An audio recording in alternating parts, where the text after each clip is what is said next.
వాళ్ళ చేతులు ఇరిగిపోను, వాళ్ళ కళ్ళు కరిగిపోను, వాళ్ళ మొలతాడు తెగిపోను. అరే ఇట్లా మోపైరేందుల్లా ఫక్తు ఆడోళ్ళ మెడల మీదనే ఉంటున్నాయి దొంగ బద్మాష్కాన్ల కండ్లన్నీ. అండ్లు ఇంకా ముసలోళ్ళ మెడల బంగారి గొలుసు చెక్కుమని మెరిస్తే పాపం ఉంది. గద్దొచ్చి కోడిపిల్లను మాయం చేసినట్టే వచ్చి గుంజుకపోతున్నారు. అగో ఖమ్మం జిల్లాల ఈ పెద్దమ్మ మెడకెళ్ళి గొలుసు మాయం చేసిరట. చూడురా ముచ్చట. ఇగో నెత్తికి చేయి పెట్టుకొని కుర్చీల దీనంగా కూర్చుని చూస్తున్న గీ పెద్దమ్మనుల్లా గొలుసు దొంగల బాధితురాలు పెద్దమ్మ పేరు ఎడవెల్లి కుసుమనట. వైరాపట్నంలో ఉండే ఎడవెల్లి శేషయ్య తాత ఇంటామెనట.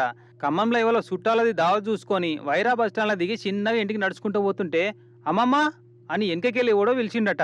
ఇక అటు వెనక ఏమైందో చెప్పు పెదవ్వా నువ్వే ఇక. దారి నడుచుకుంటూ వస్తుంటే వెనక నుంచి వచ్చి అమ్మమ్మ అన్నాడు.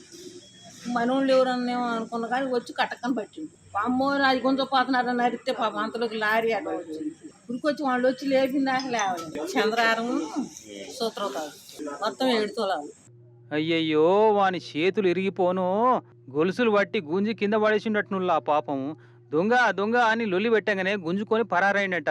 వానంటే బండి మీద ఇంకో దొంగ సోపతిగాడు ఉండినట. ఇక చుట్టుముట్టోళ్ళు చూసి దొరకబడదామని ట్రై చేసిరట అప్పటికి. కానీ దొంగలేమో బండి మీదనా, దొరకబట్టుకుందామని చూసిన వాళ్ళు కాళ్ళ మీదనా. ఏడ దొరుకుతారు ఇక. ఒక చంద్రహారం పుస్తెళ్తాడు 2 కలిపి 7-8 తులాలు ఉంటదట. అంటే ఏం తక్కువ 4 లక్షల రూపాయల సొమ్మన్నట్టు. ఆ దొంగల ఇంట్లో మన్ను వయ్యా, ఇప్పుడు కప్పుకున్నట్టు ఈ మెడ చుట్టూతా కొంగు కప్పుకున్నా బాగుండు నిండా అని మనసులో మస్తు బాధపడుతున్నట్టుంది. దొంగలు పాడుగాను ఏమైనా ఆడోళ్ళ మెడల మీదే ఉంటున్నాయి వాళ్ళ కళ్ళన్నీ. మెడల గొలుసులు చెక్కున మెరిసే వరకు షటుక్కున మాయం చేసిర్రు.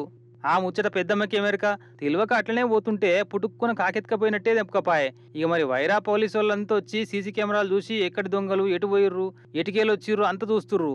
పెద్దవ్వ ఇక ఓనితి బాధపడకిగ. ఎట్లయినా ఆ దొంగలు దొరుకుతారు గాని వాన ఎక్కువైతున్నట్టుంది. ఇక నువ్వు ఇంటికి పో. కానీ ఏం దొంగలు మోపైతుర్రలా. రేటు పెరిగిన కాడికెళ్ళి మన బంగారం మనకు కాకుండా చేసి కాలబడుతున్నారు. ఎంతకని దాచుకుంటారు, ఎంతకని ఒరుచుకుంటారు ఆడోళ్ళైనా. అసలు బంగారం కొనేదే మెడలేసుకొని మందికి చూపెట్టుకొని మురిసిపోతుంది కాయ. అసంటిది ఇట్లా దొంగల భయానికి దాచుకుంటా తిరిగితే ఇక కొంటేం ఫాయిదా, బీరోలలో దాచిపెట్టుకుంటే ఏం ఫాయిదా చెప్పుర్రి.